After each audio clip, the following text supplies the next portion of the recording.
Hello students, welcome back. Jatin chemistry ચેનલમાં તમારું સ્વાગત છે.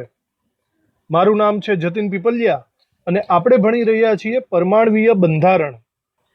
પરમાણ્વીય બંધારણના લાસ્ટ લેક્ચરમાં આપણે ક્વોન્ટમ આંકની સમજ મેળવેલી હતી, પણ આપણે 3 જ ક્વોન્ટમ આંક જોયેલા હતા, એન, એલ અને એમ. હવે જે ચોથો ક્વોન્ટમ આંક છે એની માહિતી આજે આપણે લેવાની છે અને એને રિલેટેડ થોડા ઘણા જે સવાલ જવાબ છે એમસીક્યુ રિલેટેડ એ પણ આપણે જોઈશું. તો ચલો શરૂ કરીએ આ લેક્ચર નંબર 6. લાસ્ટ લેક્ચરની અંદર આપણે એન એટલે કે મુખ્ય ક્વોન્ટમ આંક, એલ એટલે કે ગૌણ અથવા એઝિમ્યુથલ ક્વોન્ટમ આંક અને એમ એટલે કે ચુંબકીય ક્વોન્ટમ આંકની બધી વાતો જોઈ ગયા. એનના મૂલ્ય 1 થી લઈને પૂર્ણાંક સંખ્યાઓ હોય છે. એલનું મૂલ્ય 0 થી n-1 સુધીનું હોય છે. એમનું મૂલ્ય -l થી +l સુધીનું હોય છે. આના ઉપરથી આપણને બીજી અમુક અગત્યની વાતો જોવા મળી, જેમ કે n = 1 એટલે કે પ્રથમ કક્ષાની અંદર જો આપણે પેટાકોષની વાત કરીએ તો માત્ર 1s જ હશે. 1sમાં એક જ ખોખું હોય અને એમાં 2 ઇલેક્ટ્રોન સમાય. બીજી વાત કરીએ n = 2 એટલે કે બીજી કક્ષાની, તો બીજી કક્ષામાં આપણને બે પેટાકોષ જોવા મળે છે, 2s અને 2p, જેમાં 2sમાં એક કક્ષક હોય છે અને 2pની અંદર 3 કક્ષકો હોય છે. ઓવરઓલ જો બધી વાત કરીએ તો 4 પેટાકોષ અંદર જોવા મળે છે અને દરેક પેટાકોષની અંદર 2 electron, that means total 8 electron અંદર સમાય છે, એવું હું કહી શકું છું. આ વસ્તુ આપણે આગળ ભણી ચૂક્યા છીએ. n બરાબર 3 એટલે કે ત્રીજી કક્ષાની અંદર ટોટલ 3 પેટાકોષો હોય છે, 3s, 3p અને 3d. 3sની અંદર એક પેટાકોષ, 3pની અંદર 3 કક્ષકો એટલે કે 3 ખોખા અને 3dની અંદર 5 ખોખા આવેલા હોય છે. અને આ બધાને આપણે ભેગા કરીએ તો ટોટલ 5, 6, 7, 8 અને 9 પેટાકોષ આપણને જોવા મળશે, જેમાં 9 દુ એટલે કે ટોટલ 18 ઇલેક્ટ્રોન સમાય છે. આવી જ રીતે સિમિલર જો આપણે n = 4 ચોથી કક્ષાની વાત કરીએ તો આની અંદર 4 પેટાકોષો હશે, 4s, 4p, 4d અને 4f.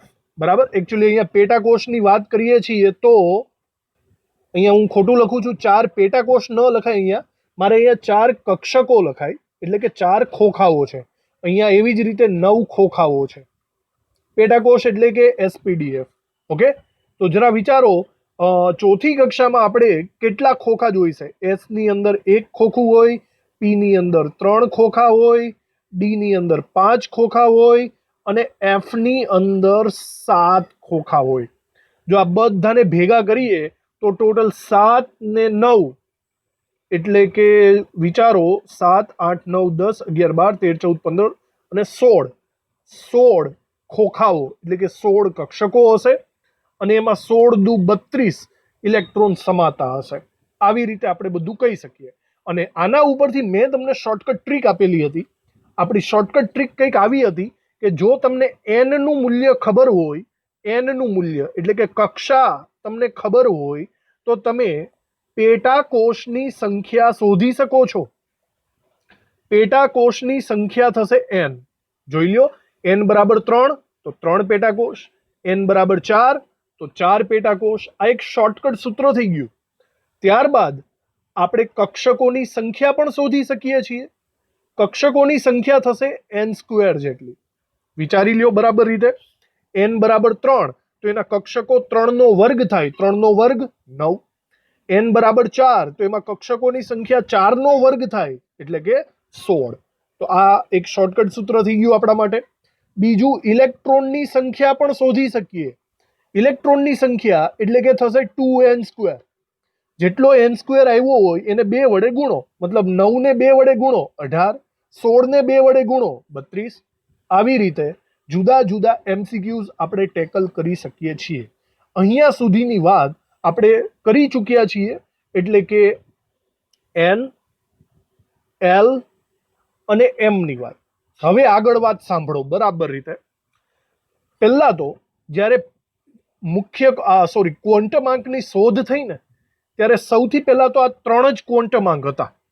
ઓનલી 3 ક્વોન્ટમ આંક પહેલાના સમયમાં હતા. બરાબર. એક ચોથો ક્વોન્ટમ આંક હજી સુધી શોધાયો નહોતો. આ સિચ્યુએશનમાં અમુક પ્રોબ્લેમ્સ થઈ. સાંભળો, પ્રોબ્લેમ્સ કઈ કઈ થઈ. સૌથી પહેલી પ્રોબ્લેમ્સ તો એ છે કે તમને યાદ દેવડાવી દઉં, ક્વોન્ટમ આંકનું મેઇન કાર્ય શું છે? મુખ્ય કાર્ય. આનું મુખ્ય કાર્ય છે ઇલેક્ટ્રોનનું એડ્રેસ નક્કી કરવાનું. યાદ છે ને? ઇલેક્ટ્રોનનું સ્થાન નક્કી કરવાનું. તો પ્રોબ્લેમ એવી થતી હતી કે ક્યારેક ક્યારેક છે ને, જે હાઇડ્રોજનનો વર્ણપટ કે કોઈ પણ વર્ણપટ બનાવતા ને, તો એની અંદર રેખાઓ ડબલેટ કે ટ્રિપલેટ સ્વરૂપે આવતી હતી. ડબલેટ કે ટ્રિપલેટ રેખાઓ. હવે તમને આ શબ્દ યાદ આવી ગયો હોવો જોઈએ, કારણ કે બોહરના નિયમની અંદર આ એક અપવાદ હતો. બોહરનો હાઇડ્રોજન વર્ણપટ હતો, એમાં ડબલેટ રેખાઓ. ડબલેટ રેખાઓની મતલબ એ જે વર્ણપટ હોય છે એમાં બે રેખાઓ એકબીજાથી એકદમ નજીક નજીક હોય છે, એકબીજાથી એકદમ ટચ થયેલી હોય છે, એવું લાગે કે ઉપરા ઉપર આવેલી છે. એવી રેખાઓનો મિનિંગ શું થાય એવું બોહર વર્ણવી શકતો નહોતો. તો આ ડબલેટ અને ટ્રિપલેટ રેખાઓ હોય તો એના વિશે, ઇલેક્ટ્રોન વિશે આ 3 ક્વોન્ટમ આંક પૂરતું એડ્રેસ બતાવી નહોતા શકતા. મારો કહેવાનો મતલબ બરાબર સમજજો. હું તમને એક એક્ઝામ્પલ દ્વારા સમજાવું.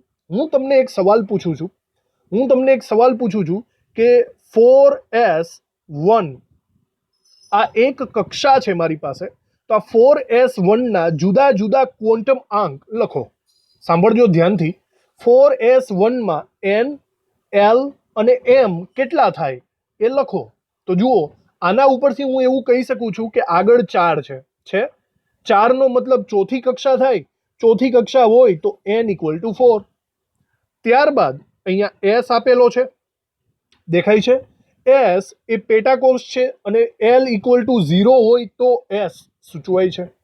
અને બીજી વાત, l = 0 હોય તો m કેટલો થાય? યાદ કરો, -l થી +l, -0 થી +0 પ્રમાણે જોવા જઈએ તો m = 0 જ થવાનો છે. ચલો, એ પણ થઈ ગયું. પણ આવી રીતે કરું ને તો આ ઇલેક્ટ્રોનનું ચોક્કસ એડ્રેસ મને નથી મળતું. કેમ નથી મળતું? વિચારો. 4s એક ખોખું હશે કે નહીં? 4s એક કક્ષક હશે.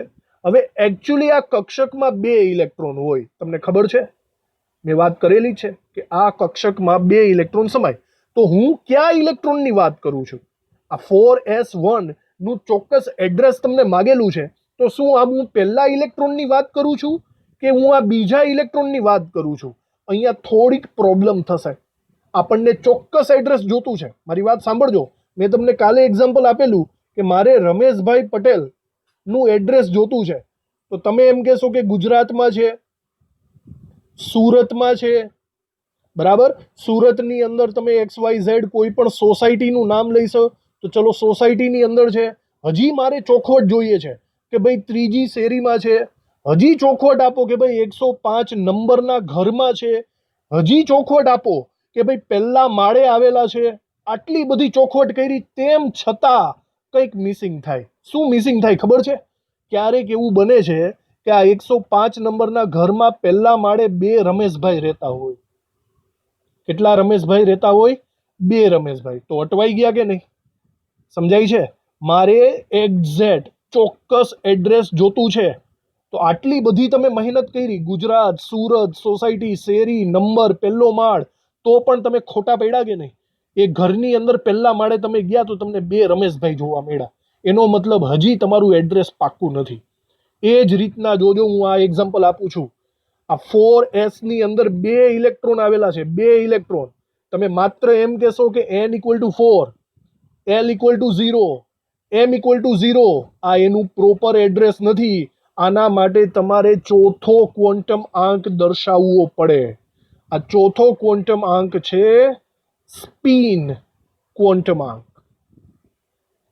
સ્પિન ક્વોન્ટમ આંક જો તમને ખબર હોય તો જ તમે એક્ઝેક્ટ મૂલ્ય આપી શકો છો. અને અહીંનો સ્પિન ક્વોન્ટમ આંક થાય છે +1/2. જો તમે આટલું બોલશો ને, આ 4 s = +1/2, તો તમને ચોક્કસ એડ્રેસ મળશે. તો હવે આ સ્પિન ક્વોન્ટમ આંક કેવી રીતે +1/2 થાય એની આપણે ચર્ચા કરવાની છે. ચલો તો હવે સમજો સ્પિન ક્વોન્ટમ આંક વિશે. સ્પિન ક્વોન્ટમ આંકને આપણે ગુજરાતીમાં ભ્રમણ ક્વોન્ટમ આંક તરીકે પણ ઓળખી શકીએ છીએ અને એનો સિમ્બોલ આપણે એસ તરીકે લઈશું. ઓકે, હવે આ એકચ્યુઅલી છે શું? મારો કહેવાનો મતલબ એમ છે કે આપણે હમણાં જે ડિસ્કશન કર્યું એ ઉદાહરણની વાત કરું કે કોઈ પણ કક્ષક, કોઈ પણ ખોખાની અંદર 2 ઇલેક્ટ્રોન હોય છે. આ બંને ઇલેક્ટ્રોન છે ને સરખા ન હોય. એક ઇલેક્ટ્રોન ચત્તો હોય છે અને બીજો ઇલેક્ટ્રોન ઊંધો હોય છે. આ તમને પૌલીના નિયમમાં ભણવાનું છે, જે નિયમ આપણે આગળ ભણશું. આનો મિનિંગ શું થાય એ હું તમને સમજાવી દઉં. આનો મિનિંગ કંઈક આવો છે કે જ્યારે તમે કોઈ પણ પરમાણુ લ્યો છો અને એની આજુબાજુ જુદી જુદી કક્ષકોમાં ઇલેક્ટ્રોન ભ્રમણ કરતા હોય ને, સપોઝ આ એક ઇલેક્ટ્રોન છે, તો ઇલેક્ટ્રોન એકચ્યુઅલી 2 ટાઈપની ભ્રમણ કરે છે. પહેલું કે તે પ્રોટોનની આજુબાજુ ભ્રમણ કરે છે, એટલે કે પરિભ્રમણ, અને બીજું એ પોતાની ધરી ઉપર પણ ભ્રમણ કરે છે. આપણે એને ધરા ભ્રમણ નામ આપીએ છીએ. આ તમને ખબર જ છે. હવે ઇલેક્ટ્રોન છે ને, ઇલેક્ટ્રોન એકચ્યુઅલી 2 ટાઈપનું ભ્રમણ કરે. ઇલેક્ટ્રોન પોતાની ધરા ઉપર કાં તો સમઘડી દિશામાં ભ્રમણ કરતો હોય, એટલે કે જમણી બાજુ ફરતો હોય ગોળ ગોળ ગોળ ગોળ, અને કાં તો ઇલેક્ટ્રોન એનાથી ઊંધું વિષમઘડી દિશામાં ફરતો હોય. ધરા ભ્રમણ 2 ટાઈપના હોય, કાં તો સમઘડી દિશામાં ગોળ ગોળ ફરે, કાં તો વિષમઘડી દિશામાં ગોળ ગોળ ફરે. એના ઉપરથી આપણે ઇલેક્ટ્રોનના 2 પ્રકાર પાડી શકીએ. બરાબર? સમઘડી દિશામાં જે ફરતો હોય ને, આપણે એ ઇલેક્ટ્રોનની સ્પિન +1/2 એવું આપણે દર્શાવી દઈએ, અને જે વિષમઘડી દિશામાં ફરતો હોય એવા ઇલેક્ટ્રોનને આપણે -1/2 વડે દર્શાવી દઈએ. તો એનો મતલબ એમ થયો કે હવે એક ખોખાની અંદર જે ડબલ ઇલેક્ટ્રોન છે ને, એ પણ જુદા જુદા થઈ ગયા. મેં જે આગળનું તમને એક્ઝામ્પલ આપ્યું ને, આગળનું એક્ઝામ્પલ, એના વિશે વિચારી લ્યો. આ એક્ઝામ્પલ હતું ને, એમાં એના વિશે વિચારી લ્યો કે ભાઈ ગુજરાતમાં રમેશભાઈ પટેલને હું શોધું છું. સુરતમાં આવી ગયો, સોસાયટીમાં આવી ગયો, 3જી શેરીમાં આવી ગયો, 105 નંબરમાં આવી ગયો, પહેલા માળે આવી ગયો, અને વળી પાછા મને 2 રમેશભાઈ મળી ગયા. તો અહીંયા પ્રોબ્લેમ થઈ ને. તો એ પ્રોબ્લેમનું સોલ્યુશન થઈ ગયું. એ બંને રમેશભાઈ અલગ અલગ છે. એક રમેશભાઈ +1/2 વાળા હશે અને બીજા રમેશભાઈ -1/2 વાળા હશે. એક રમેશભાઈ સમઘડી દિશામાં હશે, એક રમેશભાઈ વિષમઘડી દિશામાં હશે. તો બોલો હવે પરફેક્ટ એડ્રેસ થયું કે નહીં? એક્ઝેક્ટ એડ્રેસ થઈ ગયું હવે તમારું. હવે જો તમને આ 4 વસ્તુ N, L, M અને S, આ 4 વસ્તુ વિશે જો નોલેજ હોય તો તમે કોઈ પણ ઇલેક્ટ્રોનનું પરફેક્ટ એડ્રેસ શોધી શકો છો. તો બસ આ યાદ રાખજો, ભ્રમણ ક્વોન્ટમાંક એટલે કે S થશે. S ના 2 મૂલ્ય શક્ય બને, કાં તો +1/2 કાં તો -1/2. +1/2 તો જ મૂકવાનું જો ઇલેક્ટ્રોન સમઘડી દિશામાં ભ્રમણ કરતો હોય, અને -1/2 તો જ મૂકવાનું જો ઇલેક્ટ્રોન વિષમઘડી દિશામાં ભ્રમણ કરતો હોય. તો હવે તમને પાછો એક સવાલ થશે કે સમઘડી દિશામાં ફરે છે એ મને કેમ ખબર પડે? એના માટે તમારે આગળ નિયમ ભણવા પડશે, પણ હું તમને એક શોર્ટકટ ટ્રીક આપી દઉં. કોઈ પણ કક્ષક હોય, સાંભળજો, કોઈ પણ કક્ષક S, P, D, F, કોઈ પણ કક્ષક હોય, એની અંદર જ્યારે પહેલો ઇલેક્ટ્રોન આવે ને, ફર્સ્ટ ઇલેક્ટ્રોન, એ હંમેશા ચત્તો જ હોય. અને યાદ રાખો, એ કહેતા ભૂલી જાઉં છું, ચત્તો ઇલેક્ટ્રોન એટલે +1/2 અને ઊંધો ઇલેક્ટ્રોન એટલે -1/2. આ વસ્તુ યાદ રાખજો. સમજાય છે? ચત્તો ઇલેક્ટ્રોન એટલે સમઘડી, ઊંધો ઇલેક્ટ્રોન એટલે વિષમઘડી.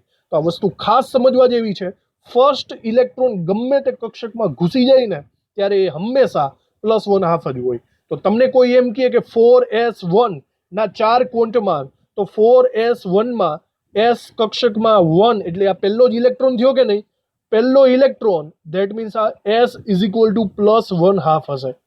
કદાચ આમાં 2 લખ્યું હોત તો 4s2 લખ્યું હોત ને, તો એનો મતલબ એમ થાય કે એમાં બીજો ઇલેક્ટ્રોન છે, અને બીજો ઇલેક્ટ્રોન હોય તો એ ઊંધો હોય, એ -1/2 તરીકે ઓળખાશે.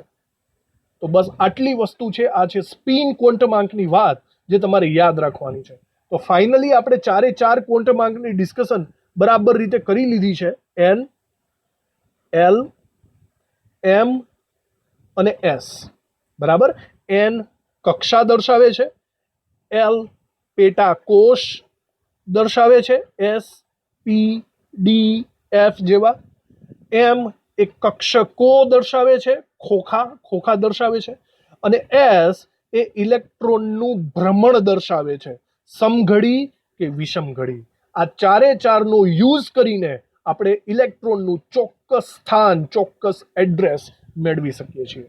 તો આ તમને હવે બરાબર રીતે સમજાઈ ચૂક્યું હશે, બરાબર નિયમો સમજી ચૂક્યા હશો. તો જ્યારે આપણે આના એમસીક્યુ સોલ્વ કરીએ ત્યારે વધારે તમને આઈડિયા આવશે. જુઓ, અમુક એમસીક્યુની આપણે વાતચીત કરી લઈએ.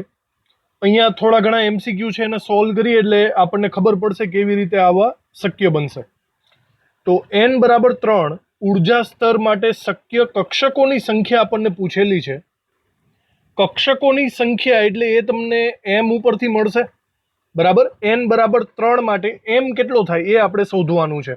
તો વિચારો, n બરાબર 3 હોય તો l તમારો કેટલા થાય? 0, 1 અને 2 થાય. સમજાય છે ને? આપણે હમણાં જોયું ને કે 0 થી n-1 સુધીના l હોય. તો l બરાબર 0, l બરાબર 1, l બરાબર 2 થાય. l બરાબર 0 માટે m -0 થી +0, 1 માટે -1 થી +1 અને 2 માટે -2 થી +2. સમજાણું? આવી રીતે થશે. હવે તમે આ બધાની ગણતરી કરો તો જુઓ, 5, 6, 7, 8 અને 9, ટોટલ સંખ્યા 9 થાય. આ થિયરીની વાત. પણ યાદ કરો, મેં તમને શોર્ટકટ કી પણ આપેલી જ છે ને. મેં તમને સ્પષ્ટ શોર્ટકટ તો કી આપેલી જ હતી. મેં શું કીધું હતું કે તમારે કક્ષકોની સંખ્યા શોધવી હોય તો યાદ કરો, આપણી શોર્ટકટ કી શું હતી? n² હતી. તો બસ એ જ છે. અહીંયા જુઓ, n બરાબર કેટલા છે? 3. તો તમે 3 નો વર્ગ કરો, 3 નો વર્ગ કેટલો થાય? 9. જુઓ, જે કઈ ગણતરી કરવાની જરૂર પડી તમારે? ડાયરેક્ટલી તમને સૂત્ર યાદ હોય તો બધું થઈ શકે છે. કક્ષકોની સંખ્યા એટલે કે n² નું સૂત્ર મૂકવાનું, તમારો જવાબ આવશે ચોથો ઓપ્શન 9. સમજાણું?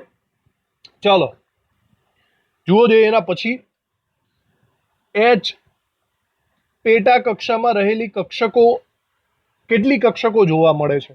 કેટલી કક્ષકો એટલે ફરીથી તમારે m ઉપર ફોકસ કરવાનું છે, બરાબર. h પેટા કક્ષા, પેટા કોષ નામ સાંભળેલું છે ને. પેટા કોષમાં કોણ કોણ આવે? s, p, d, f, પછી g, h. તો h અહીંયા આવ્યો. તો વિચારો, l કેટલો થાય? l બરાબર 0 હોય તો s થશે, 1 હોય તો p, 2 હોય તો d, 3 હોય તો f, 4 હોય તો g અને 5 હોય તો h. તો એનો મતલબ આપણે l = 5 ની વાત કરીએ છીએ.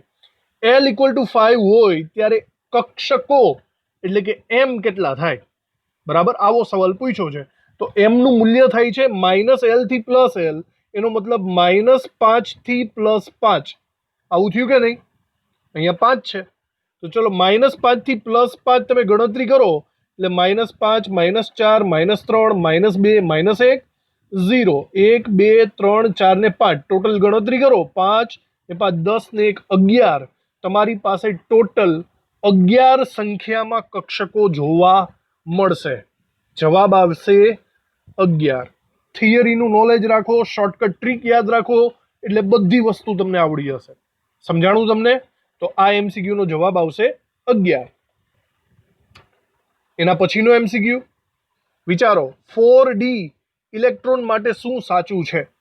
4d તમને ઇલેક્ટ્રોન આપ્યો હોય તો તમે n, l, m અને s શોધી શકો છો. વિચારો, સૌથી પહેલા આગળ 4 આપ્યો છે કે નહીં, એટલે n = 4 થાય, કક્ષા ચોથી થાય. પછી પાછળ d આપેલો છે. ચલો, d માટે શું બોલી શકાય? s, p, d એટલે કે l બરાબર 0, l બરાબર 1, l બરાબર 2. તો l બરાબર અહીંયા 2 થશે. સમજાણું? હવે બાકીના 2 ની કોઈ ચર્ચા આપણે કરી નહીં શકીએ કારણ કે અહીંયા કોઈ ઇલેક્ટ્રોન આપણને આપેલો નથી. પણ ચલો, આને મેચ કરો, 4 અને 2. n બરાબર 4, 4, 4, 4. l બરાબર 2, 2. હાલો, એટલે 2 ઓપ્શન તો નીકળી ગયા. હવે વિચારો, s કેટલો હોવો જોઈએ? s +1/2 હોવો જોઈએ કે s 0 હોવો જોઈએ? વિચારો બરાબર રીતે. તો આપણને સ્પષ્ટ ખ્યાલ છે કે કોઈ પણ ઇલેક્ટ્રોન ચત્તો હોય તો +1/2, ઊંધો હોય તો -1/2 થાય. 0 નો ઓપ્શન તો આવે જ નહીં. સ્પિન ક્વોન્ટમ આંક 2 ટાઈપના હોય, કાં તો +1/2 કાં તો -1/2. એનો મતલબ આપણો સાચો જવાબ થશે ઓપ્શન 1. સમજાણું તમને? આવા લોજિક ઉપરથી આપણે પહેલો ઓપ્શન સાચો પાડી શકીએ છીએ. 4d ઇલેક્ટ્રોન માટે આટલું થાય. સમજી લેજો બરાબર રીતે. હજી વિચારો આગળ. નવો એમસીક્યુ.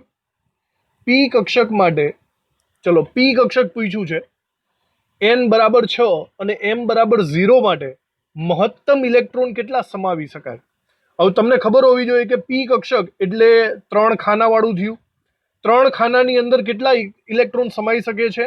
2 2 2 એટલે કે 6 ઇલેક્ટ્રોન સમાઈ શકે. તો પણ જોજો આંખો મીચીને 6 ટીક નહીં મારતા, બરાબર વિચારવા જેવું. આ ટ્વિસ્ટ એમસીક્યુ છે. અહીંયા તમને n બરાબર 6 અને m બરાબર 0 આપ્યો. આ મેઇન છે. યાદ કરો, m એટલે શું? m એટલે કે કક્ષકો, એટલે કે ખોખું. અહીંયા m બરાબર 0 આપ્યું. એનો મતલબ એમ થયો કે 0 નામ વાળું એક ખોખું છે. યાદ કરો, છે કે નહીં? તો એકચ્યુઅલી તમને એમ પૂછે છે કે m બરાબર 0 વાળા ખોખામાં મહત્તમ કેટલા ઇલેક્ટ્રોન સમાઈ શકે?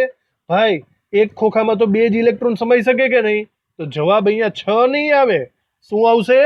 2 આવશે. બરાબર સમજવાની કોશિશ કરજો. આ ટ્વિસ્ટ એમસીક્યુ છે. તમે અહીંયા પી કક્ષક જોઈને ડાયરેક્ટ 6 ઇલેક્ટ્રોન ટીક મારી નહીં આવતા. m બરાબર 0 કીધેલું છે તો તમારે 2 ઇલેક્ટ્રોન ટીક મારવા પડે, કારણ કે એક ખોખામાં મેક્સિમમ 2 જ ઇલેક્ટ્રોન સમાઈ શકે છે. સમજાઈ ગયું? આવી રીતે અહીંયા ઓપ્શન આવશે ત્રીજો, એટલે કે 2 ઇલેક્ટ્રોન. ચાલો એના પછી n બરાબર 4 માટે m ની સંખ્યા કેટલી થાય? ભાઈ તમારે શોર્ટકટ વાપરવું છે. n બરાબર 4 માટે m ની સંખ્યા કેટલી થાય? m એટલે કક્ષકોની સંખ્યા અને કક્ષકોની સંખ્યા એટલે n સ્ક્વેર. યાદ જ છે. તો n બરાબર 4 માટે 4 નો વર્ગ. 4 નો વર્ગ એટલે કે ચોકે ચોકે 16. આપણો આન્સર આવશે 16. થિયરિટિકલ જવું હોય તો પણ સાચું જોઈ લેજો, 16 આવશે જવાબ. કારણ કે n બરાબર 4 માં 4s 4p 4d અને 4f આટલા હશે. s માં 1 ખોખું હોય, p માં 3 ખોખા હોય, d માં 5 ખોખા હોય અને f માં 7 ખોખા હોય. સરવાળો કરો, 16 આવશે. સમજાઈ ગયું? શોર્ટકટ છે આપણી પાસે n સ્ક્વેર. સૂત્ર યાદ રાખવાનું તમારે. ચલો એના પછીનો એમસીક્યુ. n બરાબર 3 હોય તો l નું મૂલ્ય કયું સાચું થશે? વિચારો જોઈએ.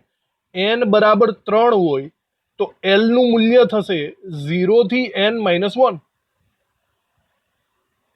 0 થી n માઇનસ 1 એટલે અહીંયા હું એમ લખી શકું 0 થી 3 માઇનસ 1 એટલે કે 0 થી 2.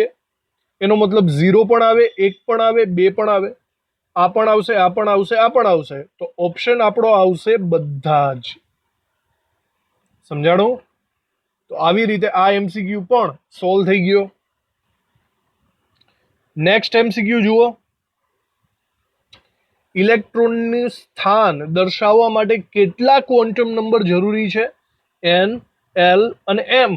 બોલો, 3 ક્વોન્ટમ આંકથી તમે ઇલેક્ટ્રોનનું સ્થાન દર્શાવી શકો છો? નહીં. યાદ છે ને ડબલેટ ટ્રિપલેટ વાળું, ડબલ ડબલ? તો 4 એ 4 ક્વોન્ટમ આંક જરૂરી છે ભાઈ. n, l, m, s. Option simple છે. 4 ક્વોન્ટમ આંક 4 એ 4 હોય તો જ તમે ઇલેક્ટ્રોનનું સ્થાન એક્ઝેક્ટ ચોક્કસ દર્શાવી શકો છો. ચલો એના પછી વાત કરીએ આપણે. કયો પેટાકોષ શક્ય નથી? આપણે એ કહેવાનું છે. તો આપણને બહુ ખાસ રીતે ખબર છે કે પહેલાની અંદર એક જ પેટાકોષ હોય, બીજાની વાત કરો તો બીજાની અંદર 2 પેટાકોષ હોય, ત્રીજાની અંદર 3 પેટાકોષ હોય, ચોથાની અંદર 4 પેટાકોષ હોય. આપણે આટલું તો કમસે કમ કરી જ ચૂક્યા છીએ. બરાબર? તો વિચારો, આની અંદરથી જ કોઈ જવાબ આવતો હોય તો જુઓ 2D પોસિબલ જ નથી, કારણ કે બીજી કક્ષાની અંદર માત્ર 2 જ પેટા કક્ષકો હોય, 2s અને 2p. 4f તો જુઓ 4f પોસિબલ છે. 6p પણ પોસિબલ થાય, કારણ કે 6p નું લિસ્ટ તો બહુ લાંબુ થાય, તો 6p તો અહીંયા જ આવી જશે. અને 3s, ચલો એ પણ પોસિબલ છે. બધા જ પોસિબલ છે, પણ 2D એ પોસિબલ નથી, એટલે કે આ પેટાકોષ શક્ય નથી. સમજાઈ ગયું તમને? ચાલો આના પછીના એમસીક્યુ ઉપર જોઈએ. વાંચો બરાબર રીતે. હવે વિચારો આમાં શું થઈ શકે એમ છે. n બરાબર 3 L2 M+2 S+1/2 quantum number ધરાવતા પરમાણુમાં કેટલા ઇલેક્ટ્રોન હશે? પરમાણુમાં કેટલા ઇલેક્ટ્રોન હશે એટલે ટોટલ તમારે વિચારવાનું છે. પહેલા વિચારો શાંતિથી. n બરાબર 3 એટલે 3 આગળ લખવા પડે. l બરાબર 2 વિચારો. l બરાબર 2 એટલે s p અને d. અહીંયા 3d ની વાત કરે છે. l બરાબર 2 એટલે d થશે. હવે ડી કક્ષક ડી પેટાકોષ ની અંદર 5 ખોખા હોય. તમને બહુ સારી રીતે ખબર છે, બરાબર? એ ખોખા કેવા છે? -2, -1, 0, 1 અને 2 વાળા. ત્યારબાદ જુઓ m બરાબર +2. હવે m બરાબર +2 એટલે +2 છેલ્લું ખાનું આવશે, છેલ્લું ખોખું આવશે. સમજાણું? અને s બરાબર +1/2. +1/2 નો મતલબ ઇલેક્ટ્રોન ચત્તો છે. ઓકે, તો તમને અહીંયા પૂછ્યું છે ક્વોન્ટમ નંબર ધરાવતા પરમાણુમાં કેટલા ઇલેક્ટ્રોન હશે. મારી વાત ધ્યાનથી સાંભળજો. તમને એમ નથી પૂછ્યું કે આ કક્ષકમાં કેટલા ઇલેક્ટ્રોન હશે, તમને એમ પૂછ્યું આ પરમાણુમાં કેટલા ઇલેક્ટ્રોન હશે. તો તમારે આખા પરમાણુની વાત કરવાની છે. તો 3D માં 5 ઇલેક્ટ્રોન તો જ આવ્યા હોય જો આગળની બધી કક્ષાઓ ભરાઈ ગઈ હોય. 1s, પછી 2s, પછી 2p, પછી 3s, પછી 3p, પછી 4s અને પછી 3d આવે. આ લાઈન તમારે હજી આગળ ભણવાની છે, પણ કદાચ 10મામાં તમને ખબર જ હશે આ લાઈન વિશે. આ આઉફબાઉનો નિયમ છે, બરાબર રીતે સમજજો. પહેલા 1s ભરવી પડે, પછી 2s, 2p, 3s, 3p, 4s અને પછી આવે 3d. બરાબર, આ બધી ફિલઅપ થાય પછી 3d નો વારો આવે. હવે વિચારો, એસ કક્ષકમાં 2 ઇલેક્ટ્રોન સમાય, આમાં 2 ઇલેક્ટ્રોન સમાય, પીમાં 6 સમાય, આમાં 2 સમાય, આમાં 6 સમાય, આમાં 2 સમાય અને પછી આનો વારો આવશે 5. તો હવે તમે ટોટલ ઇલેક્ટ્રોન્સ ગણો તો તમને ખબર પડશે. તો 2, 4, 4 ને 6 10, 10 ને 2 12, 12 ને 6 18, 18 ને 2 20, 20 ને 5 25. જુઓ ઓપ્શન્સમાં 25 ઓપ્શન આપેલો છે તમને કે નહીં? નથી આપ્યો. તો હવે તમે સમજી જવું જોઈએ કે 25ની જગ્યાએ 24 હોઈ શકે. શા માટે? કોઈ કહેશે આ ભાઈ કોણ છે? ક્રોમિયમ છે. સમજો, અપવાદરૂપ ઇલેક્ટ્રોન રચના. એક અપવાદરૂપ ઇલેક્ટ્રોન રચના છે ક્રોમિયમની, જેમાં અહીંયા 4s1 થાય છે અને પછી 3d5 થઈ જાય છે. તો 4s1 3d5 પણ પોસિબલ છે, 4s2 3d5 પણ પોસિબલ છે. તો કહેવાનો મતલબ 25 પણ આવી શકે, 24 પણ આવી શકે. અહીંયા 25 આન્સર નથી આપ્યો, તો કોણ હોઈ શકે? 24. તો આપણો જવાબ આવશે અહીંયા 24. તો ઘણા છોકરાઓને આ હજી ખબર નહીં પડી હોય, તો તમારે આ હજી કદાચ ભણવાનું બાકી છે. ક્રોમિયમની અપવાદરૂપ ઇલેક્ટ્રોન રચનાનો આ MCQ છે. જો તમને ખબર હોય તો વધારે સારું, ન ખબર હોય તો હજી આપણે આ ભણવાનું બાકી છે. મસ્ત MCQ છે, સમજી લ્યો જો બરાબર. જુઓ એના પછીનો MCQ. સોડિયમ Z=11 ના અંતિમ ઇલેક્ટ્રોન અથવા સંયોજકતા ઇલેક્ટ્રોનના 4 ક્વોન્ટમાંક જણાવો.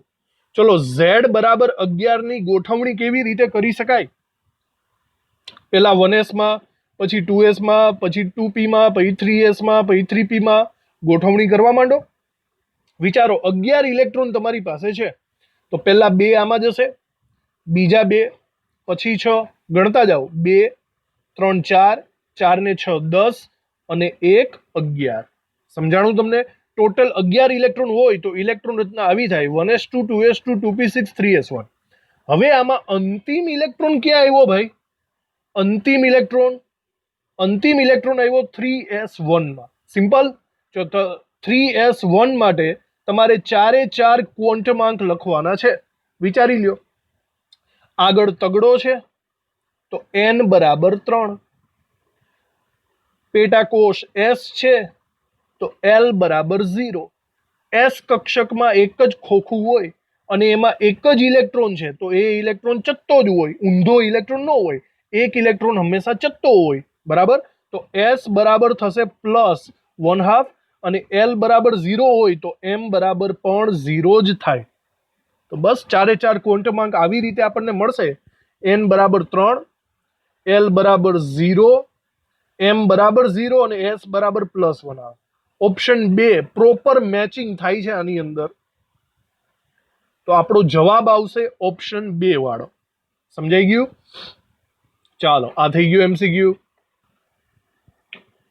એના પછીનો એમસીક્યુ વાંચો બરાબર. ક્રોમિયમ, હમણાં જેની વાત કરી હતી, જે ભાઈ અપવાદ છે, એનો 19મા ઇલેક્ટ્રોન માટે કયો ક્વોન્ટમ નંબર સાચો છે? વિચારો જોઈએ. ક્રોમિયમનો નંબર 24 છે, Z બરાબર 24. જો એની ઇલેક્ટ્રોન રચના લખીએ ને આપણે, બરાબર જોજો, 1s 2s 2p 3s 3p 4s 3d. આમાં 24 ઇલેક્ટ્રોન સમાવવાની કોશિશ કરો. 2 ને 2 4, p માં 6 સમાય, તો 4 ને 6 10, 10 ને 2 12, 12 ને 6 18 અને 19. વિચારો, આપણે ઓમ છે એની પાસે 24 ઇલેક્ટ્રોન, પણ આપણે એકચ્યુઅલી કોનું ડિસ્કશન કરવાનું છે? 19મા નંબરનું ઇલેક્ટ્રોન. જો અહીંથી અહીંયા સુધી 18 ઇલેક્ટ્રોન થાય છે, તો 19મો ઇલેક્ટ્રોન ક્યાં ગયો? ભાઈ 19મો ઇલેક્ટ્રોન થયો 4s1 માં. આને પ્રાયોરિટી આપો. ચલો, 4s1 માટે 4 ક્વોન્ટમાંક લખો. હમણાં જ આપણે સોલ્વ કર્યું હતું ભાઈ. 4s1 માટે 4 ક્વોન્ટમાંક આસાનીથી આપણે લખી શકીએ. પહેલા જુઓ, આગળ 4 છે તો n = 4, s પેટાકોષ છે તો l બરાબર 0. પછી એની અંદર એક જ ઇલેક્ટ્રોન છે તો એક ઇલેક્ટ્રોન હંમેશા ચત્તો જ હોય. એનો મતલબ s બરાબર +1/2 અને l બરાબર 0 હોય તો m બરાબર પણ 0. તો જુઓ જોઈએ, આવો કોઈ ઓપ્શન છે તમારી પાસે? 4 0 0 +1/2. તો આપણી પાસે ઓપ્શન એક આવે છે, ત્રીજો ઓપ્શન 4 0 0 +1/2. આવી રીતે આવે છે. તો ક્રોમિયમના 19 નંબરના ઇલેક્ટ્રોન માટે આ 4 ક્વોન્ટમ નંબર આવી રીતે થશે. ઓકે, એના પછી વધારે પ્રેક્ટિસ કરો, વધારે સમજો બરાબર રીતે. ચલો, કેવી રીતે આ થશે? 3p કક્ષક માટે કયો ક્વોન્ટમ નંબર સાચો છે? માત્ર તમને 3p આપેલું છે ભાઈ, હવે તો આવડી જવું જોઈએ આ બધું. ચલો, n l m અને s 4 વસ્તુ શોધવાની છે. વિચારો, આગળ તગડો છે, આગળ તગડો એટલે n બરાબર 3 થાય. પછી p પેટાકોષ છે, s અને p 0 થી ચાલુ કરો, 0s નો 1p નો, એટલે આ બે વસ્તુ ખબર પડશે, આની ખબર નહીં પડે. તો ચલો, આ બે તો કમસે કમ કમ્પેર કરો. n બરાબર 3 અને l બરાબર 1. n બરાબર 3 બધામાં છે અને l બરાબર 1 એકમાં જ છે. જુઓ, આ તો નહીં ચાલે, આ નહીં ચાલે, આ નહીં ચાલે. લો ભાઈ, જવાબ મળી ગયો તમને. હાવ હેલું થઈ ગયું. m અને s ની કોઈ માહિતી નથી, પણ જુઓ, m બરાબર 0 આવશે અને આ બરાબર જ છે. તો આવી રીતે ડાયરેક્ટલી ચોથો ઓપ્શન આપણો જવાબ મળી જાય છે. તો હવે આ વસ્તુ સમજાઈ ગઈ હશે કે કોઈ પણ કક્ષક તમને આપી દે 3s 4s 4d, એના ઉપરથી 4 ક્વોન્ટમાંક તમને બનાવતા આવડી જવા જોઈએ. ઓકે, જુઓ નેક્સ્ટ એમસીક્યુ. Fe Z બરાબર 26, આયનના 20મા ઇલેક્ટ્રોન, જો હવે આપણે 20મા ઇલેક્ટ્રોનની વાત કરવાની છે, નો ક્વોન્ટમાંક કેટલો થશે? આપણે હમણાં ક્રોમિયમમાં 19મા ઇલેક્ટ્રોનની વાત કરી હતી. જો અહીંયા લખીએ 1s 2s 2p 3s 3p 4s 3d. આ લાઈન તો તમે યાદ જ રાખજો ભાઈ. હવે આમાં 20 ઇલેક્ટ્રોન ગોઠવો. 20મા ઇલેક્ટ્રોન ક્યાં આવે છે મારે એ જોવું છે. તો આમાં 2, બીજામાં 2, 2 ને 2 4, p માં 6 10, 10 ને 2 12, 12 ને 6 18. ચલો, 18 અહીંયા થઈ ગયા. અને ચલો, 18 ને 2 કેટલા થાય? 20. સમજાણું? તો હવે 20 ઇલેક્ટ્રોન. તો જરા વિચારો, છેલ્લો ઇલેક્ટ્રોન ક્યાં ગયો હશે? બરાબર સાંભળજો, 4s એટલે આ એક ખોખું થાય. આમાં 4s1 હોય તો ઇલેક્ટ્રોન ચત્તો ગોઠવાય કે નહીં? અને આમાં ને આમાં બીજો ઇલેક્ટ્રોન કેવો ગોઠવાય? ઊંધો. એટલે કે 4s2. આપણે 4s2 ને પકડવાનો છે. એનો મતલબ તમારું ફોકસ આ ઊંધા ઇલેક્ટ્રોન ઉપર રાખજો. ઊંધા ઇલેક્ટ્રોનની વાત કરવાની છે. આના માટે તમારે n l m s શોધવાનો થાય છે. ચાલો વિચારો, n કેટલો? તો પહેલા વિચારો, આગળ ચોગડો છે તો n બરાબર 4. પછી s કક્ષક છે તો s કક્ષક પેટાકોષ માટે l બરાબર 0. l બરાબર 0 હોય તો m બરાબર હંમેશા 0 હોય. અને હવે ખાસ અહીંયા ઇલેક્ટ્રોન ચત્તો નથી, ઊંધો ઇલેક્ટ્રોન છે. ઊંધા ઇલેક્ટ્રોન માટે સ્પિન ક્વોન્ટમાંકનું મૂલ્ય -1/2 આવે.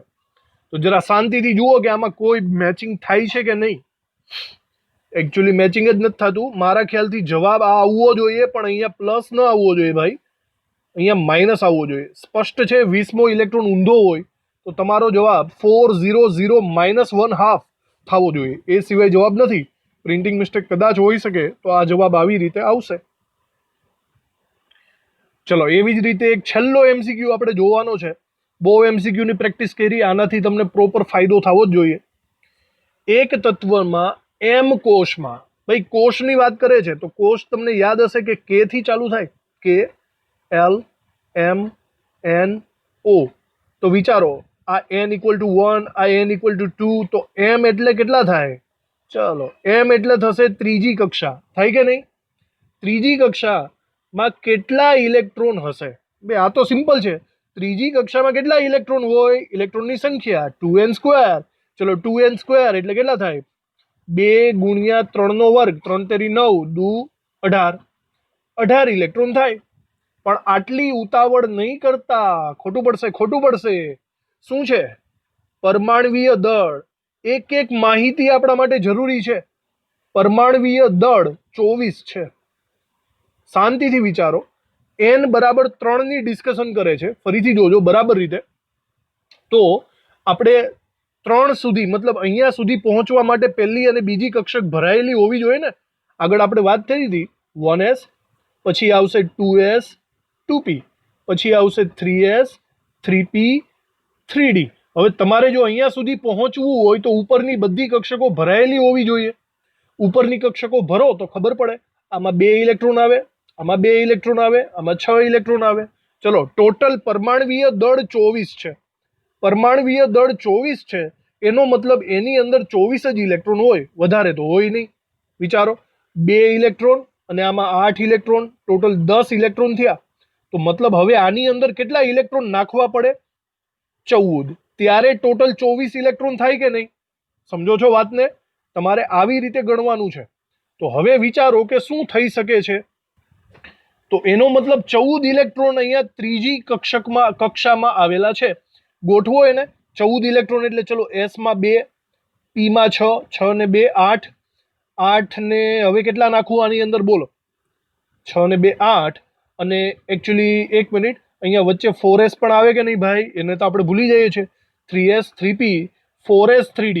તો અહીંયા એકચ્યુઅલી વચ્ચે હજી 4s આવશે. સમજાણું? 4s માં 2 ઇલેક્ટ્રોન સમાશે, એટલે 14 ઇલેક્ટ્રોન ગોઠવવાના છે આપણી પાસે. 2 ને 6 10, 10 ને 2 12, અને પછી 12 ને 2 આપણે 14 કરી શકીએ. સમજાણું? આવી રીતે થશે. હવે એક મિનિટ, હજી આમાં કંઈક લોચો હોય તો જોઈ લ્યો બરાબર રીતે.